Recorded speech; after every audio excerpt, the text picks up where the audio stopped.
ഇതൊരു ജനിതകാവസ്ഥയല്ല, മാരകമായ രോഗം ബാധിച്ചതുമല്ല. കൈക്കുഞ്ഞായിരിക്കുമ്പോൾ അവനെ കയ്യിലെടുത്ത് ലാളിച്ചപ്പോൾ ഉണ്ടായ ഒരു ചെറിയ അപകടമാണ് ഈ ദുരവസ്ഥയിലെത്തിച്ചത്. സൂക്ഷിച്ചില്ലെങ്കിൽ നിങ്ങളുടെ പിഞ്ചു കുഞ്ഞിനും സംഭവിക്കാനിടയുള്ള ഷേക്കൻ ബേബി സിൻഡ്രോം എന്ന ഈ ദുരന്തം നിങ്ങൾ അറിഞ്ഞിരിക്കുകയാണ്. നിങ്ങളിൽ പലരും സ്നേഹവാത്സല്യങ്ങൾ കൊണ്ടോ കുഞ്ഞിന്റെ കരച്ചിൽ നിർത്തുവാനായോ കയ്യിലെടുത്ത് കുലുക്കാറില്ലേ?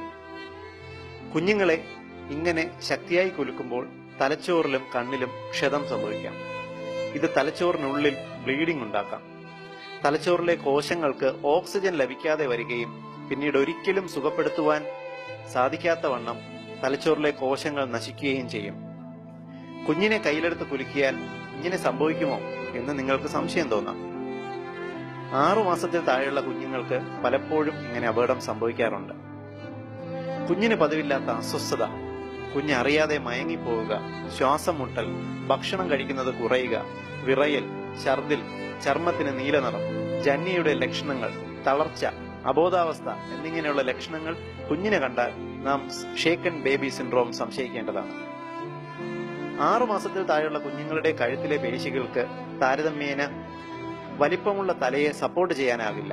അതുകൊണ്ട് കുഞ്ഞുങ്ങളെ കയ്യിലെടുക്കുമ്പോൾ തല കൈകൾ കൊണ്ട് സപ്പോർട്ട് ചെയ്യുവാൻ മറക്കരുത്. എന്നാൽ ചെറിയ വീഴ്ചയിലോ അബദ്ധത്തിന് കുഞ്ഞിന്റെ തല ചുവരിൽ തട്ടിയാലോ സാധാരണഗതിയിൽ ഈ അപകടം ഉണ്ടാകാറില്ല. എല്ലാ മാതാപിതാക്കളുടെയും അറിവിലേക്കായി ഈ വിലപ്പെട്ട ഇൻഫർമേഷൻ ഷെയർ ചെയ്യുക. ഇതുപോലുള്ള അബദ്ധങ്ങളിൽ കുഞ്ഞിന്റെ ഭാവി നശിക്കാതിരിക്കട്ടെ. ഏവർക്കും ഉപകാരപ്രദമായ ഈ വാല്യുബിൾ ഇൻഫർമേഷൻ നിങ്ങൾക്കായി അവതരിപ്പിച്ചത് ethnichealthcode.com.